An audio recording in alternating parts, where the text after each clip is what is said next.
દર્શક મિત્રો, કચ્છ કેર ન્યૂઝમાં આપ સૌનું હાર્દિક સ્વાગત છે। હું યશ્વી મહેતા।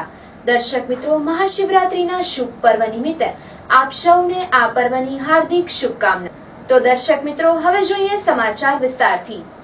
દેવોના દેવ આરાધ્ય મહાદેવના પર્વ મહાશિવરાત્રીના દિવસે કચ્છભરમાં હર હર મહાદેવનો નાદ ગુંજ્યો।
દેવોના દેવા એવા મહાદેવના પર્વ મહાશિવરાત્રીની દેશભરમાં ઉજવણી કરાઈ હતી, જેમાં હર્ષોલ્લાસ સાથે શિવ ભક્તો આ પર્વની ઉજવણીમાં જોડાયા હતા અને હર હર મહાદેવના નારાથી સમગ્ર વિશ્વ ગુંજી ઉઠ્યું હતું। જ્યારે સોશિયલ મીડિયામાં પણ આ પર્વની જોશભેર ઉજવણી જોવા મળી હતી, ત્યારે કચ્છના વિવિધ તાલુકાઓમાં પણ વિવિધ સમાજના લોકો શિવમય બન્યા હતા, જેમાં ભુજ અને માંડવીની આ શોભાયાત્રાની એક ઝલક।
સનાતન હિન્દુ સમાજ આરાધ્ય દેવ મહાદેવના શિવરાત્રી ઉત્સવની માંડવી શહેર મધ્યે ઉજવણી કરાઈ હતી, જેમાં શોભાયાત્રા સવારના 8:30 વાગ્યે શ્રી જ્ઞાનગીરીજી નિર્મળગીરીજી મઠથી નીકળી હતી, જેમાં સમસ્ત સમાજના લોકો જોડાયા હતા અને માંડવી શહેર હર હર મહાદેવના નાદથી ગુંજી ઉઠ્યું હતું.